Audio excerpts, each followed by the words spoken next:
Muchas gracias por estar con nosotros. Como ustedes saben, hoy tenemos como conferencista magistral al doctor Antonio Diegues Lucena de la Universidad de Málaga. Realmente estamos muy contentos que él esté acá con nosotros, que nos presente este tema sobre transhumanismo, que es un tema que algunos de ustedes, de hecho, solicitaron, pues sí, digamos, a un ponente para que nos vaya a platicar sobre estos temas. Y pues estamos muy contentos de que el profesor Antonio Diegues esté con nosotros. Como es lo común, ¿no? Quiero presentarlo muy brevemente. El profesor Antonio es catedrático de la Universidad de Málaga, donde obtuvo su doctorado. Ha hecho estancias de investigación en distintas universidades, ¿no? En Helsinki, en Harvard, en Oxford.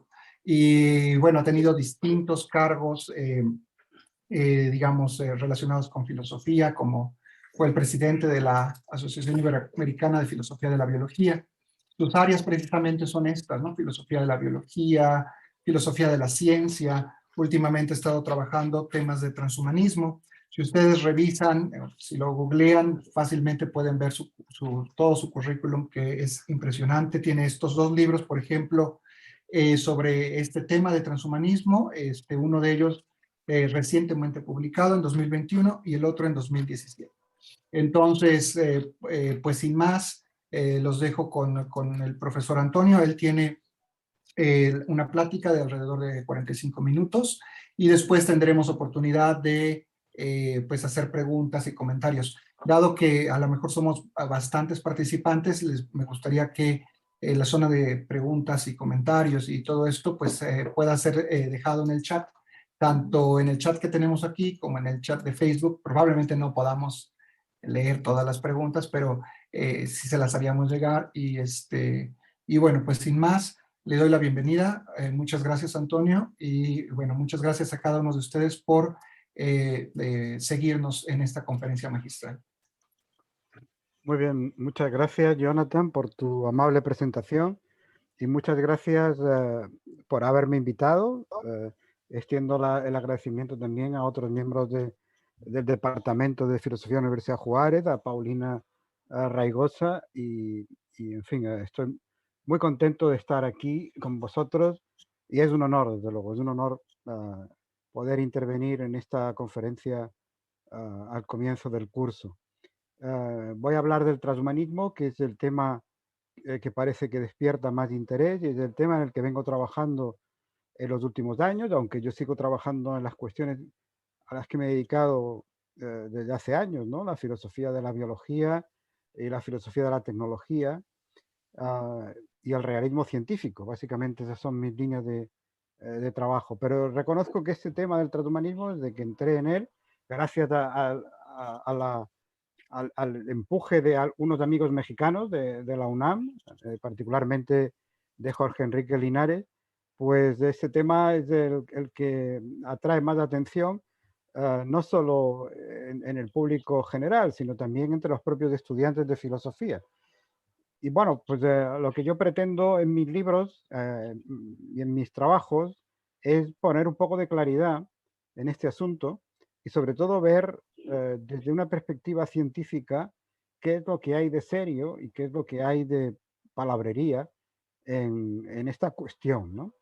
Y también, bueno, me interesa el hecho de que este tema permite retomar viejas cuestiones filosóficas desde una perspectiva nueva. Por ejemplo, el problema de la naturaleza humana, del que luego diré algo al final, o el problema de la dignidad humana. Sobre estas cuestiones que acabo de mencionar, me he centrado sobre todo en mi segundo libro, que aparece ahí, Cuerpos Inadecuados, que estará próximamente en México, salió en mayo, y, en fin, la editorial me ha dicho que estará en librerías en torno al mes de septiembre. Bueno, todo este asunto del transhumanismo, cuando ha empezado a ponerse de moda, sobre todo, ha sido a raíz de la publicación de estos dos bestsellers del historiador israelí Yuval Noah Harari. Sapiens, en primer lugar, que dedicaba los 2 capítulos finales a esta cuestión. Uno de ellos se titula El final de Sapiens, y cuando uno esperaba encontrar ahí pues alguna descripción de una catástrofe climática o medioambiental, el agotamiento de los recursos del planeta o incluso alguna guerra nuclear, pues lo que encontraba en esos capítulos finales era una descripción de cómo en el futuro los seres humanos darían paso a una nueva especie, a una especie poshumana, que sería mucho mejor en sus cualidades que nuestra especie, y que serían en muchos aspectos similares a los dioses de la antigüedad, ¿no? De ahí el título, el subtítulo que llevaba el libro, de Animales a Dioses, ¿no? Dado el éxito que tuvo este libro, Harari lo amplió toda esta cuestión en un solo libro titulado Homo Deus, que salió en 2016, y a raíz de la publicación de este libro, digamos que el tema se dispara en los medios de comunicación y empieza a despertar un gran interés también en el mundo filosófico, pero sobre todo entre el público culto en general, ¿no? Este es un libro, estos son libros que se venden masivamente en las librerías de los aeropuertos, con lo cual el impacto ha sido mundial y ha sido muy, muy fuerte. Harari, bueno, escribe muy bien, a mí me parece que tiene un gran talento, desde luego yo admiro su manera de escribir, aunque creo que el mensaje que da no es muy aceptable, porque Harari ha asumido bastante, eh, con bastante, no sé, poco sentido crítico el mensaje transhumanista, ¿no? Y él da por hecho que todo esto va a ocurrir tarde o temprano, cosa que, como vamos a ver, pues puede ser discutida, ¿no? Que todo esto ya ha dejado de ser ciencia ficción o mera especulación bioética, lo puso de relieve un acontecimiento impactante que sucedió a finales de 2018 y que probablemente todos conocéis. Fue el anuncio a finales de ese año por parte del científico chino He Jiankui en un vídeo en YouTube, no en una revista científica, el anuncio de que había conseguido que nacieran 2 niñas gemelas a las que había manipulado genéticamente en la fase embrionaria. Había insertado en su genoma un gen que, cuando se da de forma natural en el ser humano, pues induce a una resistencia al virus del SIDA. El padre de estas niñas padece esa enfermedad, padece el SIDA, y He Jiankui le había convencido de que esta era la mejor manera de proteger a esas niñas del contagio. Esto causó un impacto tremendo en la comunidad científica, recibió una condena prácticamente unánime. Hubo alguna excepción a esa condena, por ejemplo, el genetista de Harvard, George Church, que es un conocido defensor del transhumanismo, pues apoyó lo que había hecho He Jiankui, pero otros, incluso defensores del transhumanismo, del mejoramiento humano, criticaron duramente lo que había hecho, porque la tecnología no estaba preparada para hacer algo así en seres humanos. Las niñas son mosaicos genéticos, no consiguió que todas sus células tuvieran la misma dotación genética, de manera que ahora estas niñas tienen células con una dotación genética diferente a otras, y esto puede causar algún problema de salud. Y sobre todo experimentó con estas niñas. No había ninguna garantía de que todo esto fuera a salir bien, ¿no? Bueno, fue condenado por las propias autoridades chinas y se le retiró el permiso para trabajar, ha tenido años de cárcel y una fuerte multa. Pero esto muestra algo importante, muestra que el camino para los bebés de diseño está abierto ya. Hago notar que la crítica fundamental que la comunidad científica hizo al, al experimento de He Jiankui fue que la tecnología que había empleado no estaba todavía suficientemente preparada para hacerlo con seguridad en seres humanos, aunque se hacen en animales y en plantas, claro. Me refiero a la técnica de edición genética CRISPR-Cas9, que probablemente también todos conocéis porque ha sido muy, muy comentada en los últimos años, ¿no? Esta técnica de edición genética se emplea de manera rutinaria en los laboratorios con animales y con plantas, pero y también se ha hecho con embriones humanos y se había hecho anteriormente al experimento de He Jiankui con embriones humanos, se había hecho, pero no se les había dejado desarrollarse más allá de los 14 días, que es lo que marca la ley en casi todos los países. Lo que He Jiankui hizo fue dejar no solo que se desarrollaran estos embriones más allá de los 14 días, sino implantarlos en un útero materno y dejar que nacieran. Esto iba contra todas las normativas bioéticas vigentes actualmente. Bueno, sobre este tema hay mucha bibliografía en español ya.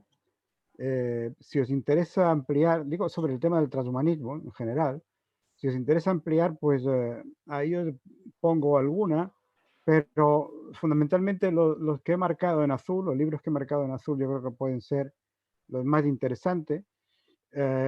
Bostrom, Superinteligencia, se centra en el tema de la posibilidad de crear superinteligencia artificial y, en fin, la relación del ser humano con esas máquinas superinteligentes. Bostrom y Savulescu, Mejoramiento Humano, es una recopilación de trabajos sobre el biomejoramiento humano.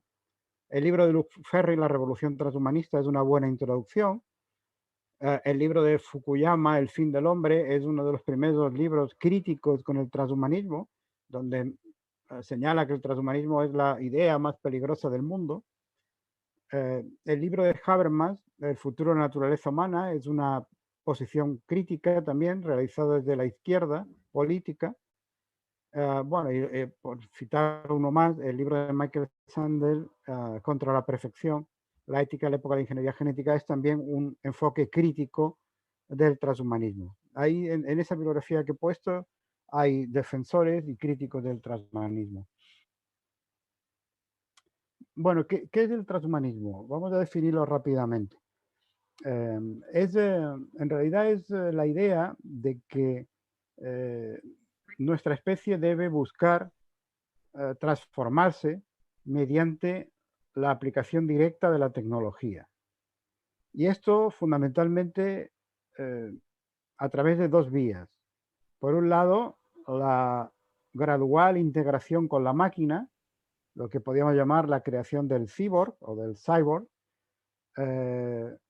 Y por otro lado, la modificación genética del ser humano en la línea germinal, es decir, la modificación de los genes de nuestra especie, pero no en las células somáticas, en las células normales de nuestro cuerpo, porque esas modificaciones que ya se hacen en las terapias génicas, por ejemplo, esas modificaciones no van más allá del individuo sobre el cual se realizan, sino modificar los genes en la línea germinal, es decir, los genes de embriones de pocos días que todavía no han formado sus óvulos y espermatozoides, sus óvulos o espermatozoides, claro está, o en adultos, pero modificando los genes de óvulos o de espermatozoides. Ese tipo de modificaciones lo que hacen es que cualquier cambio se transmite a las generaciones futuras. Entonces, para el transhumanismo, debemos fomentar la investigación en ingeniería genética de manera que cuanto antes podamos introducir modificaciones en la línea germinal encaminadas a mejorar a nuestra especie, a que nuestra especie tenga mejores cualidades fenotípicas, tanto físicas como mentales. Esto significaría, obviamente, que el ser humano tomaría el control de su propia evolución. Ya no estaría sometido a la evolución darwiniana, sino que el ser humano podría evolucionar de acuerdo con sus propios deseos. En el fondo, la preocupación fundamental de los transhumanistas es conseguir la inmortalidad. Conseguir la inmortalidad. O al menos, pues, para no utilizar un término tan fuerte, porque claro, nadie estaría exento de la posibilidad de un accidente, al menos conseguir una vida de duración indefinida, una vida en la que no ocurra el envejecimiento, en la que las enfermedades puedan ser evitadas con facilidad, en la que mantengamos un aspecto juvenil durante años e incluso siglos. Uno de los autores más conocidos dentro del transhumanismo es el gerontólogo Aubrey de Grey. Aubrey de Grey, que es un tipo con unas barbas muy largas, quizás hayáis visto alguna foto de él. Aubrey de Grey va diciendo por ahí siempre que la primera persona que vivirá 1000 años ha nacido ya. Él está convencido de que los más jóvenes podrán acceder a los beneficios de a las biotecnologías para mantener una eterna juventud. Bueno, esa es una de las cuestiones que en mi libro pues trato de mostrar hasta qué punto esta pretensión tiene bases reales o no en la propia ciencia. Algo diré después, si acaso, aunque brevemente. Conviene distinguir el transhumanismo del que voy a hablar, al que podemos llamar transhumanismo tecnocientífico o poshumanismo tecnocientífico, del poshumanismo cultural. El término transhumanismo y el término poshumanismo a veces se toman como sinónimos. En realidad, un transhumanista, en la medida en que desea la creación futura de una especie posthumana, es también un poshumanista. Un poshumanista es aquel que cree que debemos abrir camino a la creación de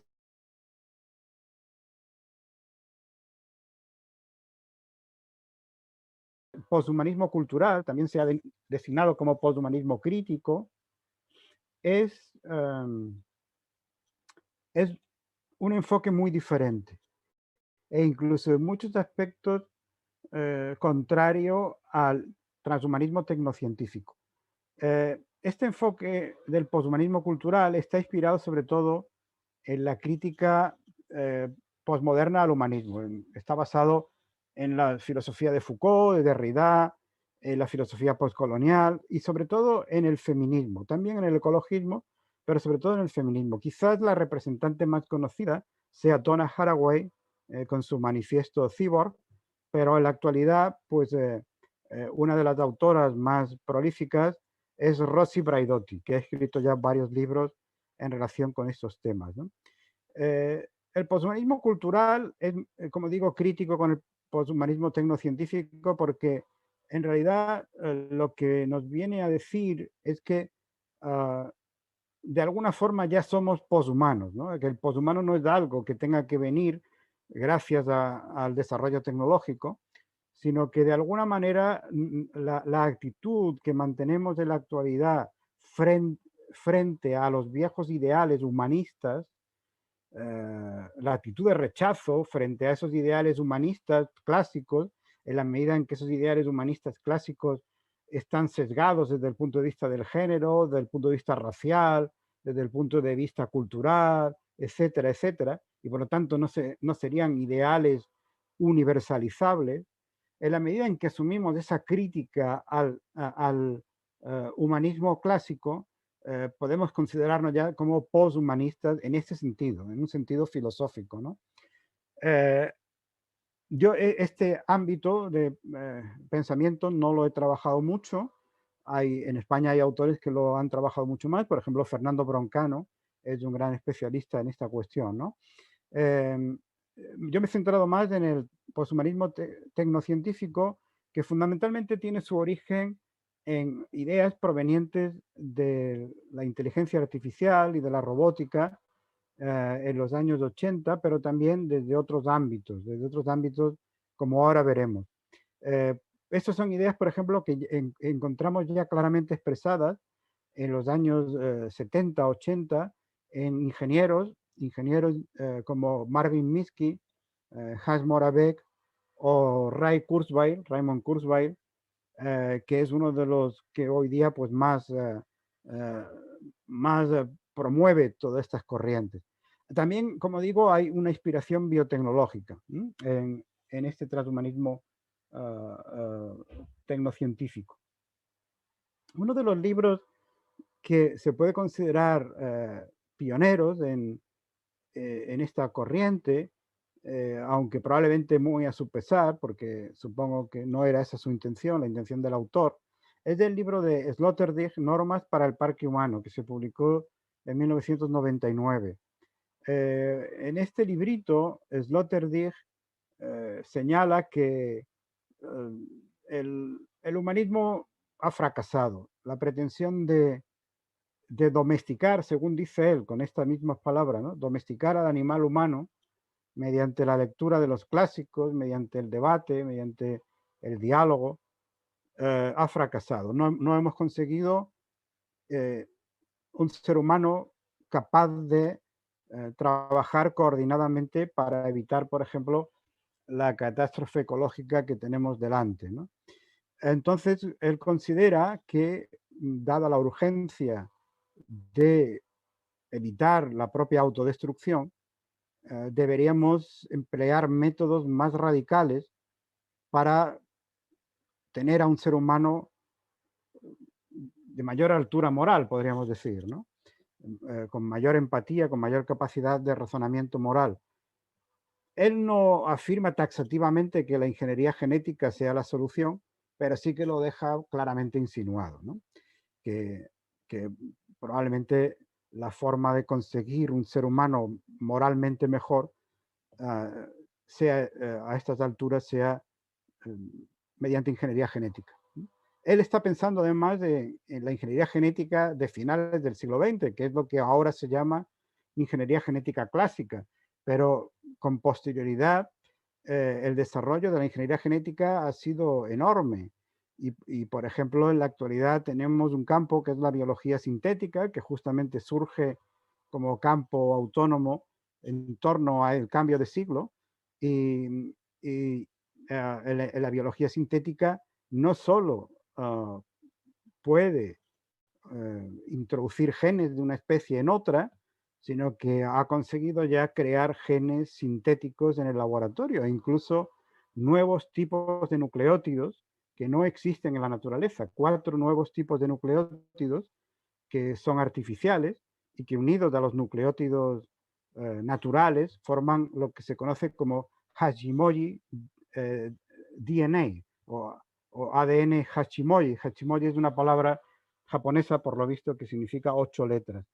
Las potencialidades de la biología sintética son enormes. Hay quien la ha definido como ingeniería genética que ha tomado esteroides, ¿no? Es decir, una ingeniería genética muy potenciada, muy potente. Bueno, todo esto ha hecho que el transhumanismo fuera cogiendo cada vez más fuerza y además pues ha tenido un fuerte apoyo de empresas tecnológicas, sobre todo de empresas de Silicon Valley. Hay quien dice que el transhumanismo es la ideología de Silicon Valley y es cierto que buena parte del mensaje transhumanista o poshumanista se está forjando en el entorno de empresas situadas en Silicon Valley o de la Singularity University, que es una universidad también situada allí en California, ¿no? El sector californiano o americano del del transhumanismo estaría fundamentalmente representado por estos autores que veis ahí, Max More y David Pearce, que son filósofos, James Hughes, que es sociólogo y digamos es el sector socialdemócrata del transhumanismo, los otros son bastante cercanos al neoliberalismo. Fundamentalmente Ray Kurzweil, que lo tenéis abajo, que es ingeniero de Google, fue un pionero en el desarrollo de sistemas de procesamiento del lenguaje natural, y es el autor de un libro que ha sido también un bestseller, La singularidad está cerca. Promueve la idea de la singularidad y de ahí el nombre también de la Singularity University. La singularidad básicamente es designa el momento en el que las máquinas alcanzarán una inteligencia muy superior a la humana y tomarán el control de todo. Él considera que esto va a ocurrir en torno al 2049. En su libro La singularidad está cerca, pues dice que eso, el crecimiento exponencial de la inteligencia artificial hará que en el 2049 tengamos máquinas superinteligentes, una inteligencia varios órdenes de magnitud superior a la humana y que en ese momento todas esas máquinas tomarán el control de todo. Y luego está también Natasha Vita-More, que es la directora del centro más importante de difusión del pensamiento transhumanista, que es el Instituto Humanity Plus. En cuanto al sector europeo, fundamentalmente está centrado en dos institutos de la Universidad de Oxford. Por un lado, el Centro Uehiro para la Ética Práctica, dirigido por Julian Savulescu. Digamos que en el Centro Uehiro, donde yo he estado unos meses como investigador, y me gustaría volver, a ver si me dejan mis tareas académicas, pues no son claramente defensores del transhumanismo. Hay investigadores allí que pueden estar más cerca del transhumanismo y otros más lejos. El propio Savulescu, aunque es considerado como un teórico fundador del transhumanismo por los propios transhumanistas, no se considera a sí mismo como transhumanista, ¿no? Pero sí son defensores del biomejoramiento humano, sobre todo del mejoramiento humano encaminado al mejoramiento moral, lo que en el fondo proponía Sloterdijk. Es decir, ellos consideran que, especialmente Savulescu en sus trabajos y en algunos de sus libros, que dada la urgencia de que el ser humano actúe frente a los desafíos que tenemos por delante, conviene que tengamos seres humanos mucho más sofisticados en su capacidad de empatía y de razonamiento moral, y que para eso la medicina puede ayudar, primero con medicamentos que favorezcan esta mayor empatía y más adelante probablemente con la ingeniería genética. Pero es en el otro instituto de Oxford donde sí hay un centro de pensamiento claramente transhumanista. Es el Instituto para el Futuro de la Humanidad, que dirige Nick Bostrom y que tiene como segundo de a bordo, podríamos decir, a Anders Sandberg, que es uno de los grandes teóricos del transhumanismo. Ya también tienen revistas, como una revista titulada H+, etcétera, etcétera. Bueno, en este cuadro presento un poco lo que podríamos considerar el programa transhumanista, ¿no? Por un lado, en la esquina superior derecha, tenemos el desarrollo de las biotecnologías, fundamentalmente de técnicas de edición genética, pero no solo, técnicas como CRISPR-Cas9, que llevarían a su aplicación directa al ser humano y conseguiríamos el biomejoramiento humano. Esa es la parte a la que yo más me he dedicado, porque como provengo de la filosofía de la biología, digamos que por mi formación académica es la que mejor puedo entender y por lo tanto analizar desde una perspectiva más científica, ¿no? Pero por otro lado estaría en fin, todas las mejoras que podrían introducirse a través de la inteligencia artificial. Estamos viendo cada vez más, pues cómo se extiende el uso de la inteligencia artificial y se nos dice que va a ser aún más amplio ese uso en los próximos años. Tendremos el Internet de las cosas, los coches autónomos. Bueno, aquí en mi ciudad, en Málaga, hay ya un autobús que parte del trayecto lo hace de forma autónoma. El conductor va sentado, pero el autobús conduce solo durante esa parte del trayecto. Tenemos desgraciadamente también, aunque esto no lo reconocen todavía explícitamente los gobiernos, las armas autónomas, es decir, armas programadas para tomar decisiones propias sin depender de seres humanos a la hora de atacar un objetivo. Tenemos también el uso de la inteligencia artificial en medicina, en negocios, en la traducción automática. Todos hemos visto cómo ha mejorado el traductor de Google en estos últimos años. El reconocimiento facial, esto se emplea, por ejemplo, en China con fines de represión política, etc. ¿no?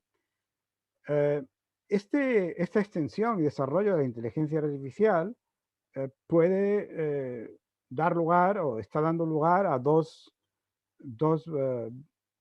ámbitos de desarrollo o de investigación que son de interés para el transhumanismo. Por un lado, la inteligencia artificial inspirada en la neurociencia, es decir, en un conocimiento cada vez más profundo del cerebro humano, y por lo tanto una inteligencia artificial que trata de simular de forma más precisa el propio funcionamiento del cerebro humano. A eso hay que añadir la creación de nuevos algoritmos cada vez más potentes, más inteligentes, más eficaces, y la promesa relativamente cercana de la computación cuántica. Digo relativamente cercana porque ya hay algunos computadores cuánticos, solo que todavía parece que no son viables comercialmente por las dificultades que tienen para su funcionamiento. Y luego tendríamos, por otro lado, el desarrollo de interfaces cerebro-máquina.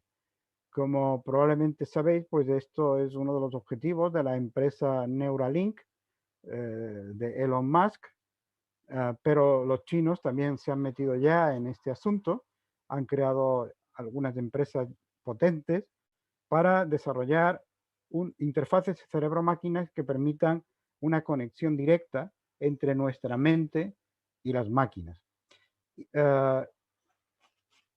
Con un objetivo también explícito, ¿no? Que es integrar parcial y temporalmente las máquinas con el ser humano.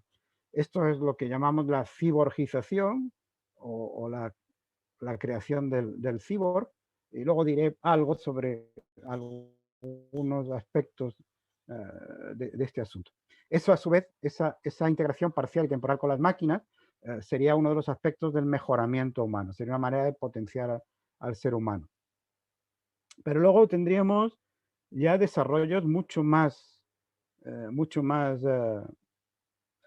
potentes, aunque habría que situarlos en el futuro, ¿no? Estaría, según los transhumanistas, la posibilidad, para ellos absolutamente real y próxima, de la creación de inteligencia artificial general. Hasta ahora todos nuestros sistemas de inteligencia artificial son sistemas que tienen inteligencia artificial particular. ¿Qué quiere decir esto? Quiere decir que son sistemas, algoritmos o redes neuronales, etcétera, que pueden resolver un problema determinado o un tipo muy concreto de problemas. Pero si tuvieran que resolver un problema muy diferente, tendrían que ser reprogramados por completo. No valdría todo lo aprendido por ese sistema para enfocar otro problema muy diferente. Es decir, si el sistema está diseñado para jugar al Go o para jugar al ajedrez, solo puede hacer eso. Solo puede jugar al Go o puede jugar al ajedrez. No puede hacer otra cosa a no ser que se le reprograme completamente. En cambio, un sistema de inteligencia artificial general sería un sistema de inteligencia artificial que pudiera resolver cualquier problema que se le planteara, como en teoría sucede con la mente humana, que es una inteligencia general, puede resolver cualquier tipo de problema. Una vez que tengamos esa inteligencia artificial general, se abrirían varios escenarios. Por un lado, tendríamos la posibilidad del control de esta inteligencia artificial general, de manera que quedara subordinada a los seres humanos. Este escenario es descartado por completo por Nick Bostrom en su libro, Superinteligencia. Si alguna vez tenemos inteligencia artificial general de verdad, es muy difícil que esta pueda ser completamente controlada por los seres humanos. Un segundo escenario sería la explosión de inteligencia, es decir, estas inteligencias artificiales serían capaces de crear inteligencias artificiales más potentes que ellas, con lo cual en muy poco tiempo tendríamos un crecimiento exponencial de inteligencia artificial.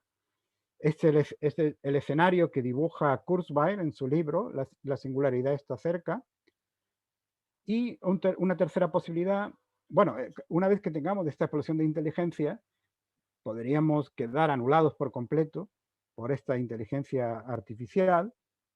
Podríamos tener un enfrentamiento como en la película Terminator, pero lo que propugnan Kurzweil y otros autores es que en lugar de enfrentarnos a ella, sencillamente nos integremos con ella.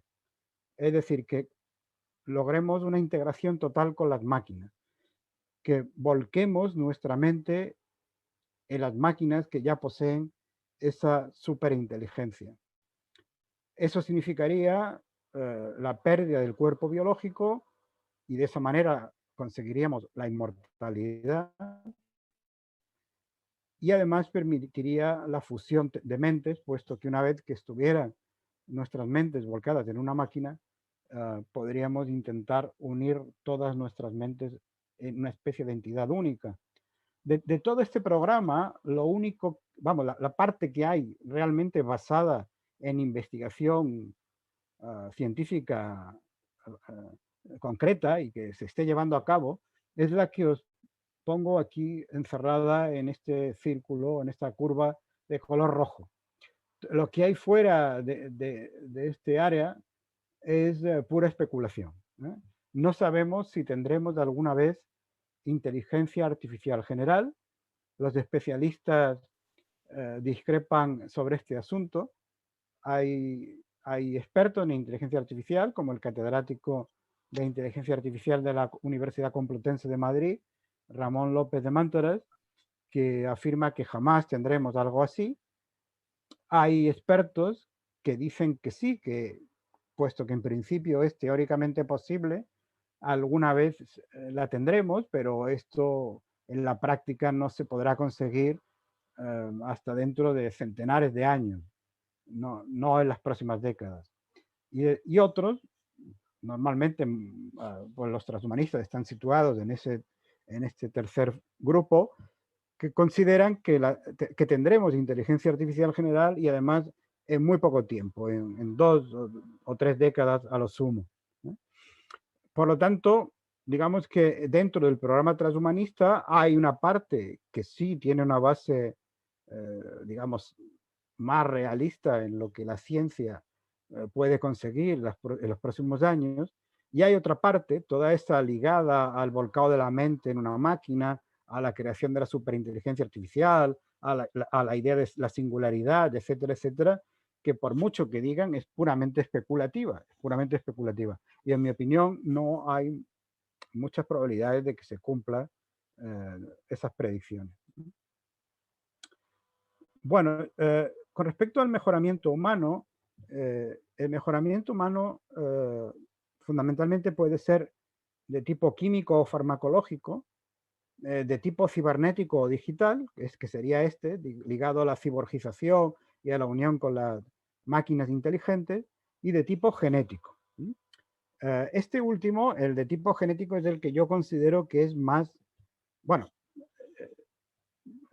lo digo con más exactitud. El mejoramiento químico farmacológico lo tenemos ya en buena medida, no tanto como querrían los transhumanistas, pero tenemos ya medicamentos capaces de potenciar, no de curar enfermedades, sino de potenciar cualidades humanas. Todos conocemos de algunos de estos medicamentos que potencian la memoria o que potencian el vigor sexual, etcétera, etcétera.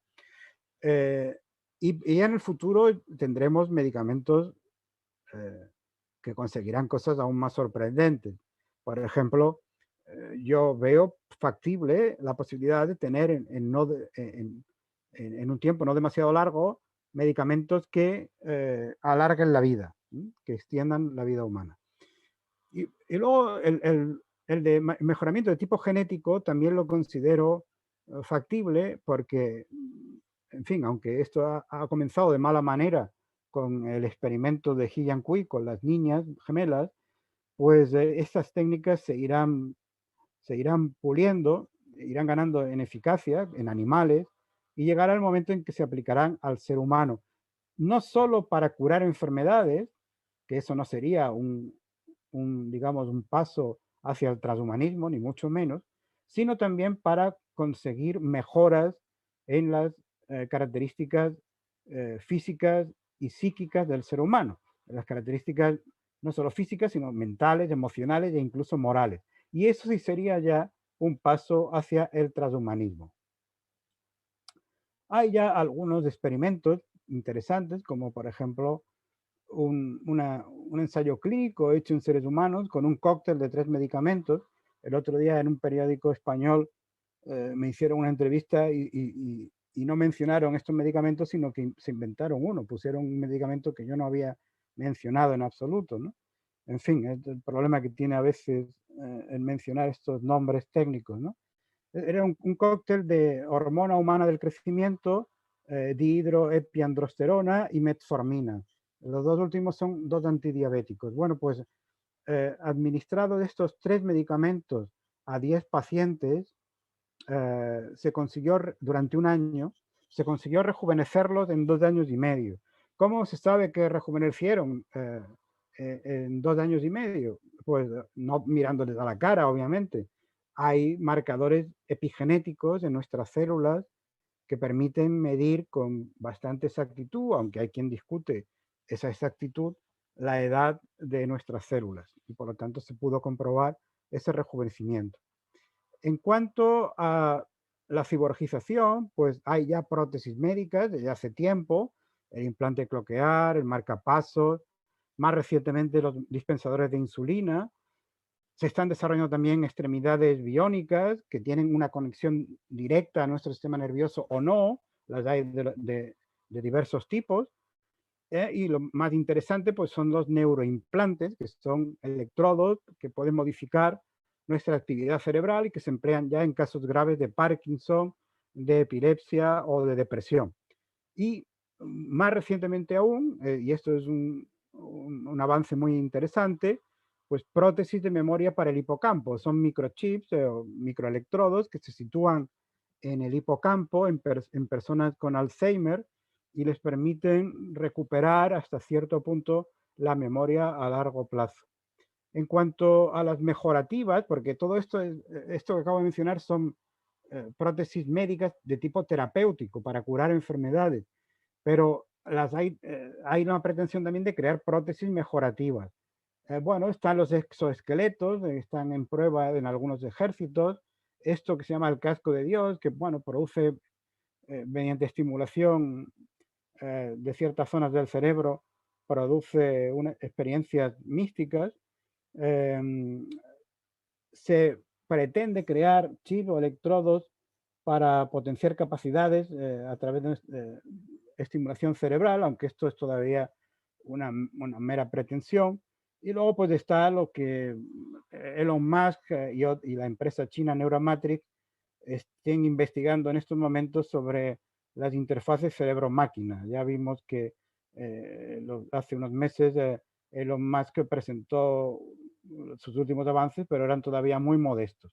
De hecho, Facebook, la compañía Facebook, ha abandonado su investigación sobre la interfaz cerebro-máquina porque considera que no hay mucho futuro en ese camino. Así que debe haber dificultades importantes.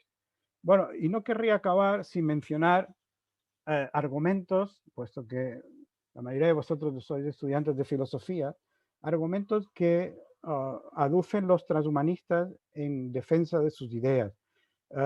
El transhumanismo hay que tomárselo en serio, no solo porque es interesante desde un punto de vista filosófico, sino porque aunque hay muchos charlatanes metidos en todo esto que prometen cosas imposibles, hay también gente muy inteligente.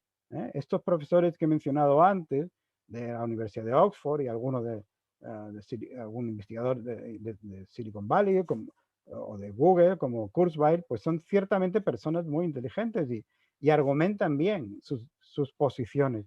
Y por lo tanto, si queremos criticar el transhumanismo, porque no nos convenza, no valen grandes gestos morales ni posturas así indignadas o apelación a conceptos muy vagos como que todo esto atenta contra la naturaleza humana, contra la dignidad humana. La estrategia adecuada es ver qué argumentan y ver cómo se pueden ir refutando esos argumentos.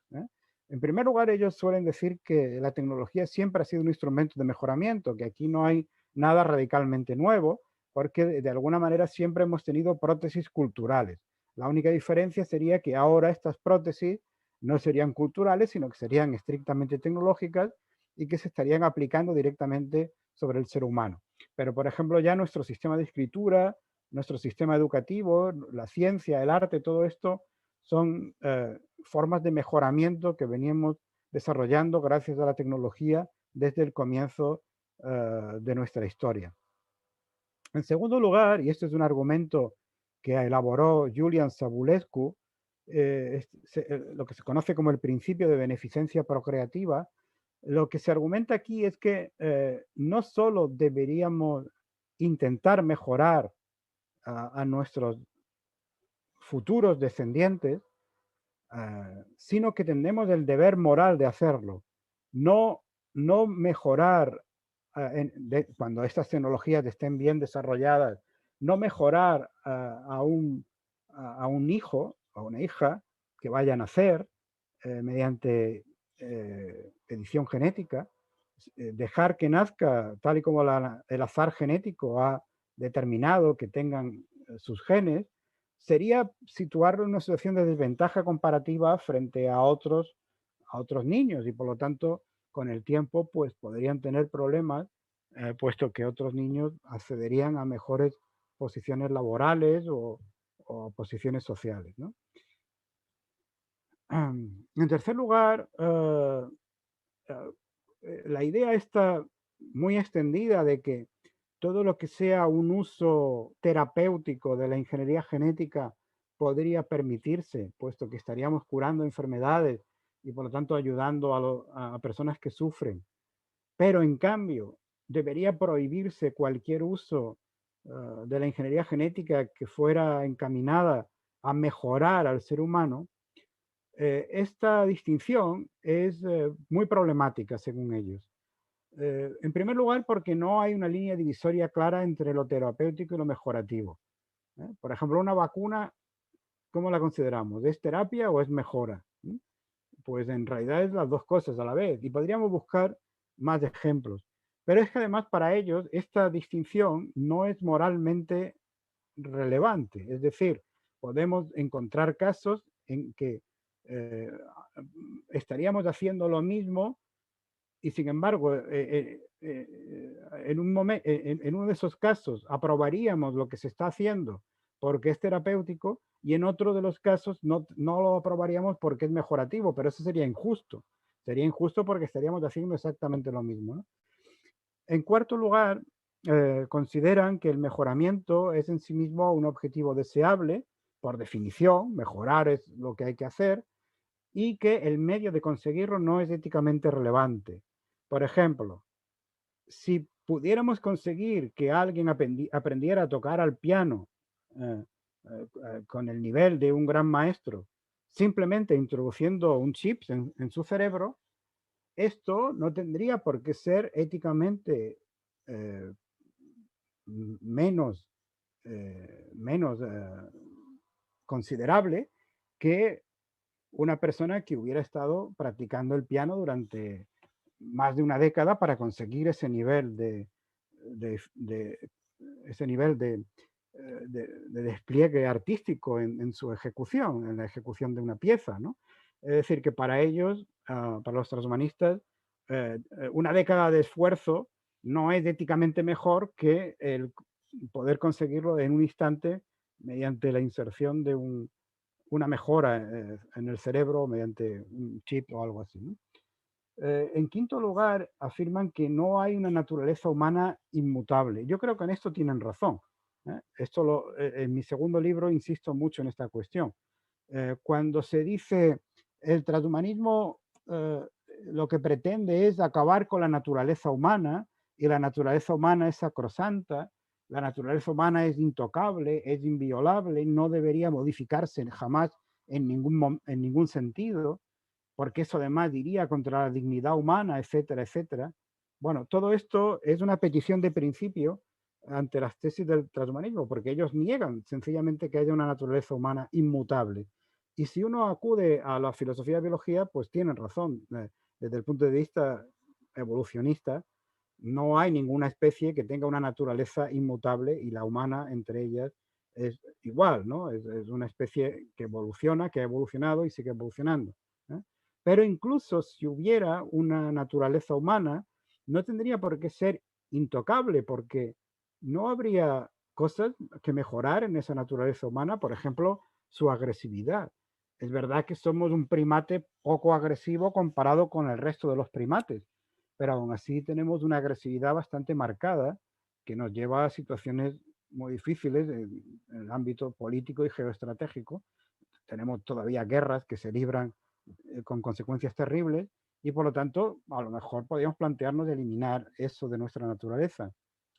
Es verdad que tenemos que ser precavidos, dicen ellos, como sexto argumento, puesto que estas intervenciones serían delicadas, serían importantes, podrían tener consecuencias muy negativas, pero no podemos justificar de ninguna manera la paralización de la investigación. Los que desde la izquierda política, como Habermas o el ecosocialismo, o desde la derecha política, como Fukuyama o como León Kass, proclaman que debe prohibirse cualquier uso de la ingeniería genética en el ser humano, se equivocan. Hay que ser precavidos, pero no puede prohibirse. En séptimo lugar, y ya con esto voy acabando, no hay nada intrínsecamente bueno en la lotería genética. Es decir, en que nuestros genes se deban únicamente al azar, a la combinación aleatoria a partir de los genes que están en los óvulos y espermatozoides de nuestros padres, claro. Es verdad que una completa libertad en un futuro supermercado genético podría ser contraproducente, porque siempre hay gente lo suficientemente loca como para que intentar traer al mundo a bebés que tuvieran características terribles, como por ejemplo, no sé, órganos extraños o color de piel eh, absolutamente inusual, quiero decir, como el verde o el rosa o algo así, que el rosa es fuerte, quiero decir, ¿no? Y eso podría crear graves problemas a estos niños cuando se desarrollaran y fueran adultos. Pero, por otro lado, cualquier limitación, según ellos, se debe justificar, ¿eh? Es decir, el que tiene la carga de la prueba aquí, según los transhumanistas, es el que quiera prohibir, no el que quiera hacer algo, ¿eh? Es el que quiera prohibir el uso de estas técnicas, del que debe justificar por qué en tal caso concreto se debe prohibir. Y en octavo lugar, y este sería el último argumento que merece la pena destacar, la mejora genética no produciría desigualdad social, como suele decirse. La crítica principal a todo esto es que tendríamos de estirpes, por decirlo así, la biomejorada y la no mejorada, al menos durante un tiempo, hasta que pudiéramos llegar a acceder al poshumano, y que eso pues sería pues un dualismo social intolerable, ¿no? Ellos consideran que en realidad la mejora genética puede ser un instrumento para proporcionar mayor igualdad. Por ejemplo, para conseguir que personas con discapacidades pudieran hacer cosas que no pueden hacer, o para conseguir que personas con menor inteligencia tengan mayor inteligencia, etcétera, etcétera.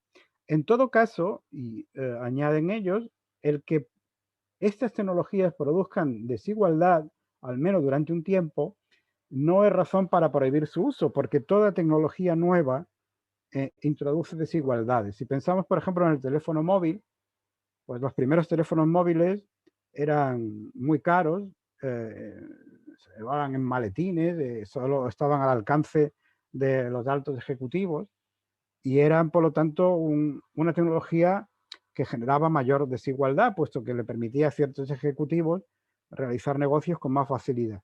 En la actualidad, sin embargo, se han abaratado, se han extendido de forma casi universal y constituyen un instrumento de igualación social, puesto que permiten, por ejemplo, el desarrollo económico de muchos países africanos que están basando buena parte de su economía en el uso del teléfono móvil. De manera que para ellos este argumento muy repetido de que se generarían desigualdades importantes no es cierto. Bueno, ya termino y digo una cosa solo. En mi opinión, la mejor estrategia de crítica al transhumanismo es, repito, ir contra estos argumentos o ir a los casos concretos de posible aplicación de tecnologías al ser humano para determinar si sus consecuencias negativas superan a las positivas. Ahora, la más común, la estrategia de crítica más común no es esa. La estrategia de crítica más común es juzgar todo esto de una forma global y afirmar que hay una naturaleza humana inamovible e intocable que debe ser preservada a toda costa. Esta estrategia a mí me parece un error y creo que es la peor manera de enfrentarse al transhumanismo. Y con eso lo dejo aquí y estoy a vuestra disposición para cualquier comentario o pregunta. Muchas gracias.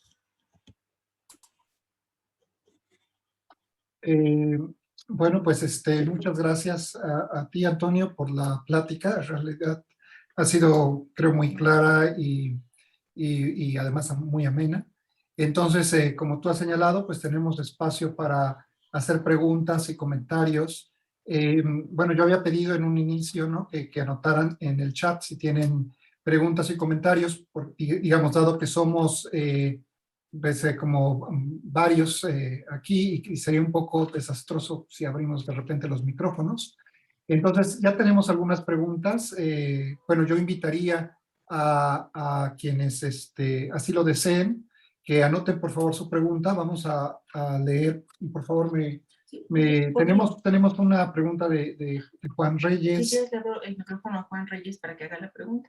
Ah, bueno, sí, está Juan Reyes y podemos a lo mejor abrir su micrófono. Quizás sea más rápido. Sí, ¿me escuchan? Sí, claro. Muchas gracias. Sí, bueno, mi pregunta sería la siguiente. Bueno, en filosofía de la medicina existe el concepto de pseudoenfermedad. Este concepto se utiliza para describir abusos o usos ideológicos del concepto de enfermedad más allá del ámbito de la medicina. Hay muchos ejemplos históricos de este abuso del concepto de enfermedad. Por ejemplo, cuando la homosexualidad fue incluida en el catálogo de enfermedades, cuando la masturbación era considerada una enfermedad, etcétera, etcétera.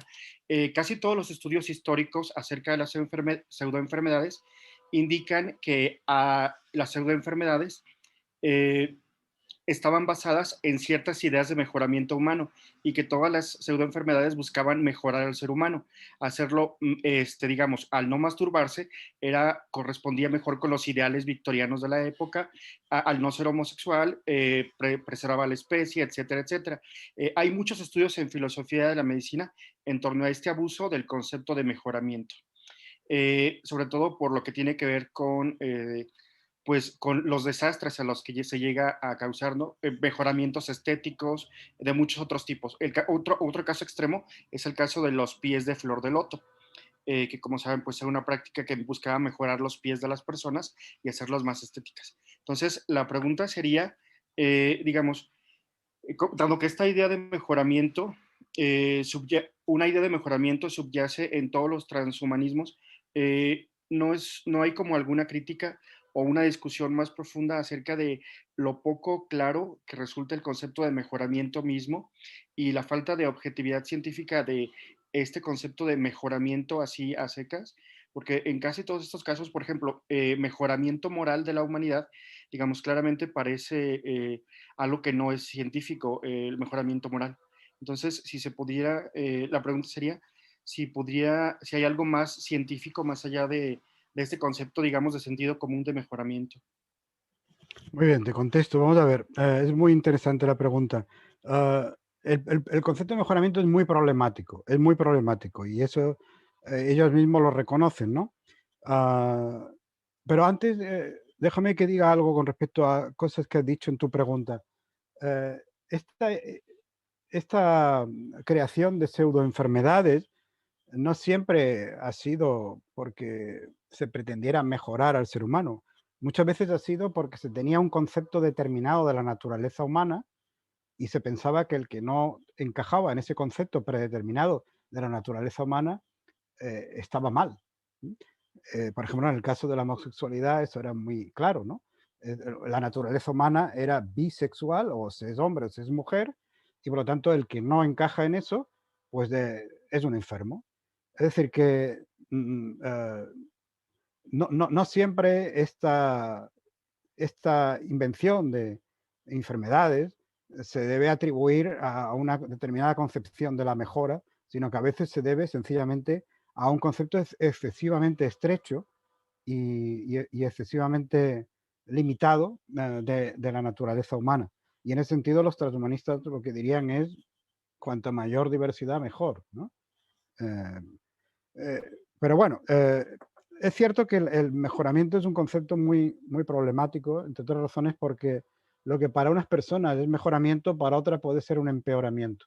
¿Eh? Hay un caso histórico que lo ilustra muy bien, el caso de dos mujeres lesbianas sordomudas, ¿no? Norteamericanas, que decidieron inseminarse, una de ellas, para tener hijos, pero buscaron que el donante tuviera también esa sordera congénita que ellas tenían. Y efectivamente localizaron a un donante de esperma que era sordomudo con eh, con este mismo origen genético y tuvieron dos niños que tenían esa sordomudez. Esto generó una gran polémica, incluso hubo quien pretendió que deberían ir a la cárcel porque habían traído al mundo de forma expresa a dos bebés que tenían deficiencias desde el punto de vista, al menos, de la sociedad actual, ¿no? Lo que ellas argumentaban es que para ellas la sordomudez no era una deficiencia, sino que era una forma de vida, una seña de identidad, que para ellas lo difícil habría sido educar a niños que tuvieran capacidad auditiva normal, porque no habrían podido comunicarse bien con ellos y no habrían podido desarrollarlos bien. Y en cambio, esos bebés que habían nacido con esa sordomudez se integraban perfectamente en el ambiente de sus amistades, que también son sordomudas, etcétera, etcétera, etcétera. Julian Savulescu analiza este caso en su libro Decisiones peligrosas. No toma una decisión al respecto, no dice esto es lo correcto, esto es lo incorrecto, entre otras razones porque este no es un caso en el que se pueda decir claramente esto es lo correcto, esto es lo incorrecto, pero lo que sí dice es que los argumentos de estas mujeres deben ser escuchados y deben ser tenidos en consideración, ¿sí? Que no se puede juzgar desde fuera sin conocer claramente los entresijos de la cuestión. Esto lo que muestra es que efectivamente lo que para una persona puede ser mejora, para otra persona puede ser una desmejora, un desmejoramiento o incluso algo censurable. Y ahí no hay una posibilidad de establecer criterios universales. Por lo tanto, cuando se vayan presentando estos casos, habrá que hacer como en el caso de las lesbianas sordas. Es decir, habrá que discutirlos.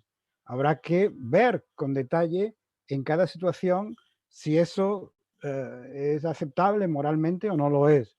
No hay recetas, no hay no hay criterios que valgan en todos los contextos. La propia idea de mejora, insisto, es bastante subjetiva. Ahora bien, ellos lo que sí dicen es que una mejora debe llevar, por lo general, a un aumento del bienestar objetivo. No del bienestar meramente subjetivo, porque para eso bastaría una droga, ¿eh? Y eso no sería una mejora, hacerse adicto a una droga, sino a un bienestar que pudiera ser juzgado como tal por el resto de la comunidad.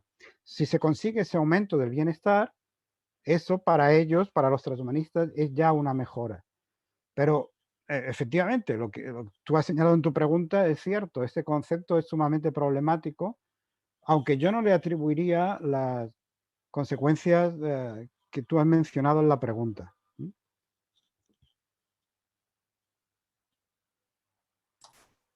Muchas Bueno, gracias. Perdón. gracias, Juan. Tenemos otras 3 preguntas. Está Paola, Macarena y después Gabriela Mariel. Entonces, como son 3, yo diría que abran sus micrófonos y, bueno, uno por uno. Paola primero, después Macarena, después Gabriela. Antonio, gracias por compartirnos tus ideas sobre el transhumanismo con tanta claridad. Hay un sentido en el que a mí en particular el transhumanismo siempre me ha disgustado y gracias al análisis que tú haces en esta charla y en la taxonomía de tus escritos, ya entiendo mucho mejor por qué no me gusta y quisiera plantearte 2 preguntas sobre eso.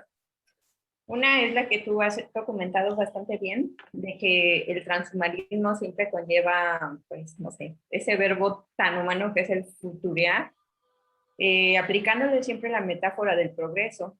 Y esa es una de las premisas fundamentales del posthumanismo. Por ejemplo, buscar la longevidad. Como tú has señalado bien, el transhumanismo tiene varios puntos flacos, como su concepción exagerada y errónea sobre cómo operan los genes, haciendo caso omiso de la epigenética, y bueno, la manera que tú lo explicas es clara y contundente. Hay otro aspecto sobre esto del control tecnológico, que es lo que le ha abierto, por un lado, la puerta más grande al transhumanismo, porque es donde se vincula con la ética, y que a la vez no deja avanzar la discusión de esa beta bastante mucha y conservadora. Pero bueno, ya muy en concreto, reflexionando sobre tu taxonomía y el punto E respecto al transhumanismo como el trascender el cuerpo y lo biológico, ¿no crees tú que lo que es definitivamente erróneo del transhumanismo es su suposición del yo, que el yo y la identidad son independientes o que pueden ser independientes del cuerpo y sus propiedades físicas? Porque eso es simplemente falso a la luz de todos los enfoques actuales de la 4E, la corporización y cómo los sentidos básicos sensoriales se van constituyendo a partir de esa experiencia con el ambiente. Y entonces eso por un lado, y la siguiente sería si, pues también todas las consideraciones que hablan sobre el uso de las narrativas, el papel que juegan las narrativas en la autoconcepción y en esa idea del yo, como que en la falacia del yo. Y por último, pues ese perfeccionamiento iluso que asume la mano invisible, el bienestar, el disfrute y el mejoramiento, que es uno de los últimos puntos que señalas en tu primer artículo que nos facilitaste, ¿no te hace pensar siempre en esto de exactamente de qué raza están hablando? Porque los humanos seguro no son. Los humanos siempre estamos pensando en estrategias de guerra, en alcohol, en evadir las reglas. Quizá no todo el tiempo, pero una parte importante de ello sí. Entonces, ya sé que tú has hablado mucho sobre eso, pero es como invitarte a que nos platiques un poco más sobre tus percepciones, así como tus pasiones sobre el tema del humanismo. Y muchas gracias por compartir. Muy bien, Paula. Primero déjame que te diga que me alegro mucho de verte y escucharte de nuevo. Hacía tiempo que no nos veíamos. Bueno, señalas también cosas muy interesantes. Vamos a ver, es cierto, el transhumanismo es una ideología progresista. Es decir, que tiene una visión del progreso que desde un punto de vista, por ejemplo, del posmoderno sería ingenua. Ellos se consideran claramente herederos de la Ilustración y del humanismo clásico. se consideran radicales, que pretenden llevar a sus últimas consecuencias las pretensiones del humanismo y de la ilustración. Y en ese sentido son completamente ajenos o contrarios a las corrientes postmodernistas. Se podría decir que hay una cierta ingenuidad en su visión del progreso. Y de hecho, pues efectivamente, ellos, por ejemplo, suelen ser bastante optimistas en algunos temas que el resto de los seres humanos vemos con bastante preocupación.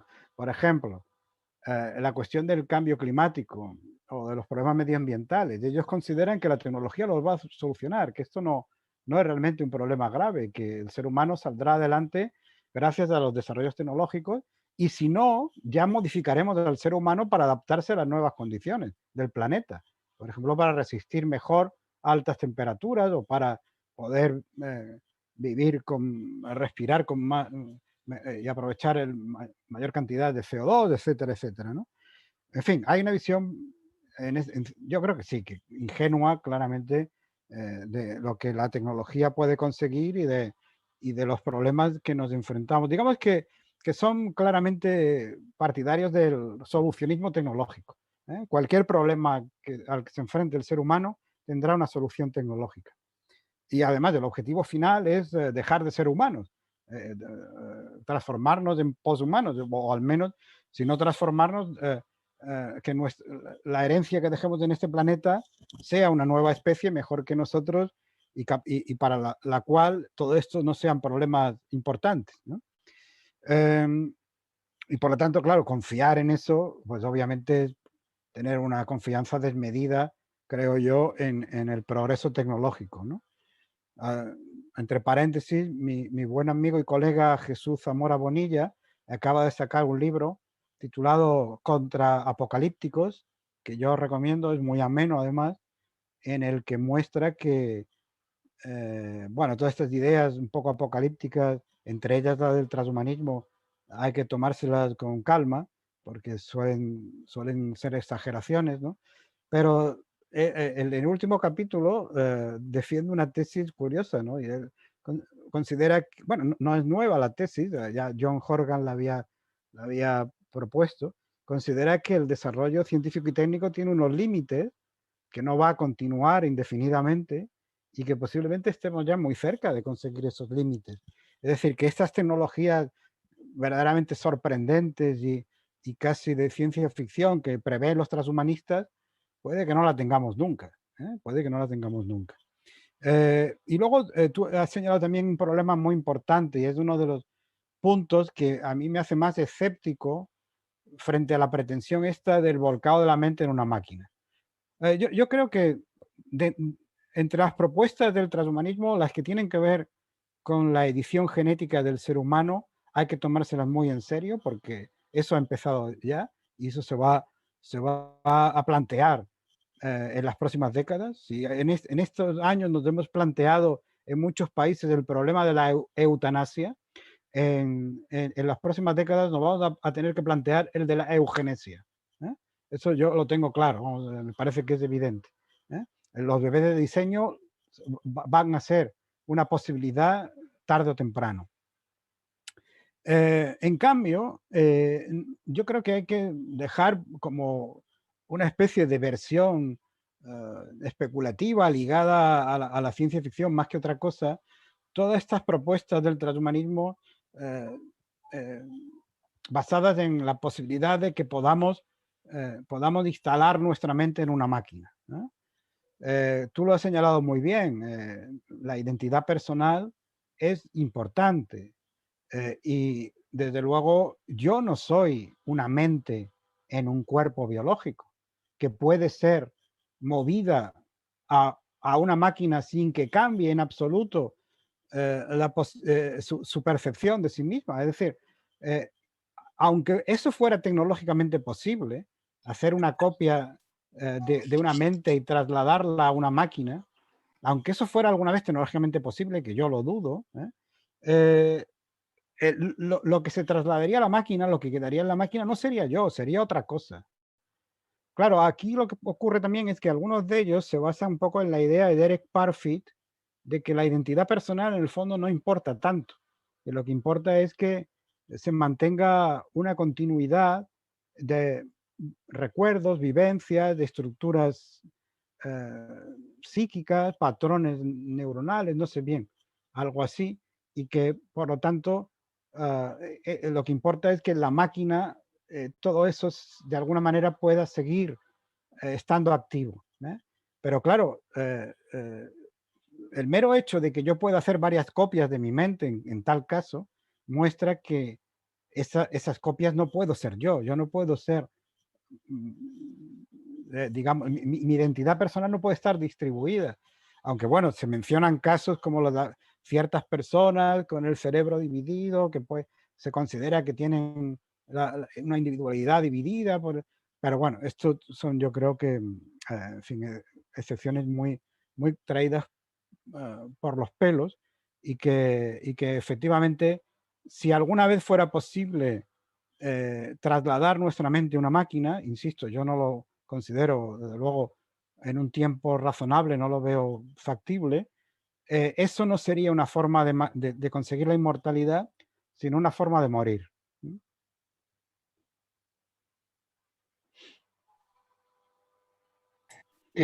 Bueno, a ver, hay 4 preguntas más y yo creo que no hay mucho más tiempo de que el ponente esté con nosotros.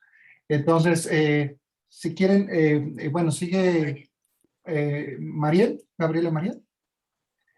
Si puede abrir su micrófono y a lo mejor les pediría que fueran como breves para que sea esa y alguna otra pregunta o algo así. A los que hacen la pregunta, como ser como un poco concretos, por favor. Yo, pues muy rápido, perdón por no prender mi cámara, es que tengo problemitas. Pero yo, mi pregunta va como un poco encaminada a lo que hablaba la doctora Paola, como si fuera una cuestión de estar hablando de extraterrestres o algo así, ¿no? Me pareció como muy interesante esta parte de como la tecnología para el mejoramiento, y por ahí se hablaba de una prótesis quizá cultural, y yo dije, bueno, pues una prótesis es como un sustituto artificial quizá de alguna extremidad o no sé, ¿verdad? Así lo veo. Y entonces mi pregunta, dado que pues la prótesis yo lo estoy como interpretando de esa manera, ¿qué tan ser humano puede o no llegar a ser un individuo genéticamente alterado, o en su defecto, como podríamos ahora llamarlo? Gracias. Sí, lo cierto es que no hay unos límites precisos, ¿no? Es decir, a partir de qué momento un ser humano modificado, ya fuera mediante su gradual integración con las máquinas o mediante la ingeniería genética, dejaría de ser humano. No hay una frontera precisa. Probablemente ese es uno de los problemas que tiene esto, ¿no? Que podríamos dejar de ser humanos sin darnos ni cuenta, ¿no? Hombre, desde un punto de vista biológico sí hay una frontera precisa, ¿no? Alguien deja de pertenecer a nuestra especie cuando no se puede reproducir con seres humanos, pero sí se pueden reproducir con otros individuos igual que él o que ella, ¿no? Es decir, si tuviéramos una pareja o un grupo de individuos que ya no pudieran reproducirse con seres humanos porque sus genes no fueran compatibles con los genes humanos, no dieran lugar a embriones viables por sus diferencias genéticas, pero sí pudieran reproducirse entre ellos porque tuvieran similitudes genéticas mucho mayores, estaríamos ante una nueva especie. Habría ya una separación reproductiva que marcaría el inicio de una nueva especie. Ahí sí tendríamos una diferencia clara, ¿no? En cambio, en lo que se refiere a la integración con la máquina, pues no habría una diferencia muy clara, no habría una frontera precisa. ¿A partir de cuántas prótesis alguien deja de ser humano?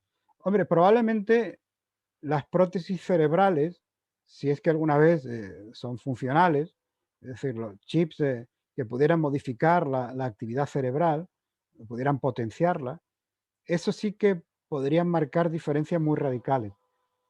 Por ejemplo, si tuviéramos una persona que fuera el doble de inteligente gracias a un microchip, diríamos que sigue siendo humano, ¿no? Que sigue siendo miembro de nuestra especie, porque, bueno, aunque tendría una inteligencia que nadie habría alcanzado, por ejemplo, una inteligencia de 200 puntos de cociente intelectual, cosa que nadie ha alcanzado, bueno, aún así, digamos que sería imaginable como miembro de nuestra especie.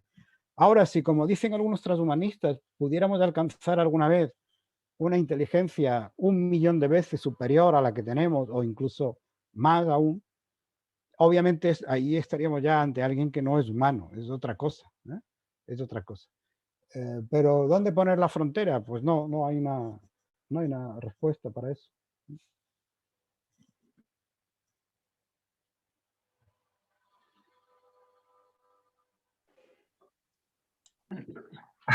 Bueno, ¿qué les parece si dejamos ya ahora sí la última pregunta? Según esta lista, sigue Israel Cano. Si puede abrir su micrófono y con eso terminaríamos. Hay todavía más preguntas. Yo les prometo que se las mandamos al doctor Antonio Diegues para ver si nos las puede contestar después. Pero entonces, Israel Cano, por favor. Buenas tardes. Quiero aclarar que no he abordado a profundidad este tema. De hecho, gracias a usted tengo un panorama, creo que introductorio bastante bueno. Y yo quería preguntarle sobre las tasas de mortalidad, que como ha indicado, siempre busca la humanidad como extender la vida lo más posible. Y yo tengo dudas sobre las repercusiones que tiene. Ahorita no tenemos como regulación sobre la tasa de natalidad, ¿no? Entonces, ¿empeoraría sin medida la sobrepoblación o incluso la distribución de los recursos que ya sabemos que son bastante limitados? Y eso me llevaría a una segunda como pregunta debajo de ella, que sería como si podríamos considerar la búsqueda del incremento de vida sin medida como un riesgo mayor más que como un beneficio para la humanidad. Sí, sí, sí, efectivamente, esa es una cuestión clave, porque hay posibilidades reales de alargar la vida del ser humano mediante nuestra tecnología. No a los límites que el transhumanismo promete, desde luego no para tales, ni para decir que podamos vivir 1000 años, como dice Aubrey de Grey, aunque él trabaja científicamente también para conseguir y tiene financiación fuerte. Pero sí que podemos, de forma realista, decir que en los próximos años la extensión de la vida humana se puede alargar y superar ampliamente los 100 años para mucha gente. Yo tengo una buena relación con la directora del Centro Nacional de Investigaciones Oncológicas, María Blasco, en Madrid. Ella es una de las mejores científicas españolas de prestigio internacional. Trabaja sobre el cáncer, pero trabaja también sobre el envejecimiento. Y ella tiene un libro que publicó con una periodista científica, Mónica Salomone, que se titula Morir joven a los 140 años. Es decir, desde un punto de vista científico se puede considerar como una perspectiva realista el objetivo de conseguir detener el envejecimiento y vivir hasta los 140 años, de manera que a partir de entonces el deterioro ya sea muy rápido y el cuerpo ya pues no pueda seguir adelante, ¿no? Porque claro, no se trata de vivir 140 años siendo un viejo de 140 años, de esto nadie lo quiere, ¿no? Nadie quiere eso, nadie quiere prolongar la decrepitud durante 50 años, ¿no? De lo que se trata es, si vamos a vivir 140 años, es de vivir en unas condiciones al menos similares a las que puede tener una persona actualmente. Es decir, que los 140 años sean el equivalente a los 60 actuales, una cosa así, ¿no? Eso, por lo que dicen algunos científicos, sería un objetivo posible. Algunos incluso dirían más, ¿no? Hablarían de 200, incluso más, ¿no? Bueno, yo ya ahí no me meto porque esto sí que es especular sobre el desarrollo futuro de la ciencia. Pero digamos que efectivamente se puede se puede seguir mediante el desarrollo tecnológico alargando la vida humana, extendiendo la duración de la vida humana. A lo largo del siglo XX, la vida humana en los países desarrollados se ha ido alargando en 2 años y medio cada década. 2 años y medio cada década, lo cual es una proporción bastante fuerte. Eso significa que ahora mismo, por cada año que pasa, no nos acercamos a nuestra muerte en un año, sino en 9 meses. Y si esto se mantiene indefinidamente, como dice Aubrey de Grey, llegará el día en que por cada año que pase no nos acercaremos a nuestra muerte en ningún plazo temporal. Es decir, si seguimos aumentando nuestra esperanza de vida, por cada año que pase nos acercaremos a nuestra muerte solo en 8 meses, y después solo en 7 meses, y después solo en 6 meses, hasta que llegue el día en que no nos acerquemos en ningún intervalo temporal a nuestra muerte. Aubrey de Grey dice que eso ocurrirá en el 2029, así que hay que intentar aguantar como sea hasta el 2029. Pero bueno, yendo ya a tu pregunta, los efectos negativos que podría tener todo esto. No ya una duración indefinida de la vida, que eso es pura especulación, sino meramente extender la vida humana hasta los 150 años. Obviamente tendríamos aparentemente un problema de superpoblación porque la gente viviría más, pero seguirían naciendo los mismos niños, ¿no? Con lo cual habría más gente poblando este planeta y consumiendo más recursos, por lo tanto, ¿no? ¿Qué dicen los transhumanistas de eso? Bueno, ellos consideran que, para empezar, el problema que vamos a tener delante en las próximas décadas no va a ser la superpoblación, sino el decrecimiento acelerado de la población mundial. De hecho, esto ya se ve en algunos países. España, por ejemplo, tiene uno de los índices de natalidad más bajos del mundo, y si no fuera por la emigración, España pues estaría descendiendo de población. En China empieza a ocurrir también, y en otras muchas zonas del mundo. Ahora mismo, las únicas zonas del mundo que mantienen un crecimiento alto de la población, pero muy lejos de los índices de natalidad que había hace apenas 20 años, son Oriente Medio y el centro de África, ¿no? Ellos consideran que incluso en estas zonas la natalidad se detendrá en algún momento, y por lo tanto no habrá ningún problema de superpoblación. Luego tienen otras soluciones más imaginativas. Por ejemplo, alguno de ellos propuso en un artículo reducir el tamaño físico de los seres humanos, es decir, hacer seres humanos más pequeñitos para que consuman mucho menos cantidad de recursos, ¿no? Hay ya una película de Hollywood sobre este tema, ¿no? Bueno, eso sí que son tecnofantasías, ¿no? Pero en fin, ellos no ven ahí un problema excesivo porque consideran que la población mundial se va a estabilizar e incluso va a descender en las próximas décadas. Habrá que ver, ¿no? Parece que, desde luego, en algunas zonas del mundo esto sí es así, ¿no? En otras habrá que verlo. Bueno, pues pues no me nos queda más que agradecerte, Antonio. Realmente el tema es fascinante, realmente hay muchas vetas filosóficas aquí. En el transhumanismo es un compromiso que cuando esta pandemia termine, ojalá te podamos invitar a México, a Durango, a darnos una charla de manera presencial. Pero pues de momento solamente te quiero agradecer por esta excelente charla. Eso ha sido un honor para nosotros tenerte aquí. También les quiero agradecer a cada una de las personas que se pudo conectar, que nos siguió aquí o que nos siguió por Facebook.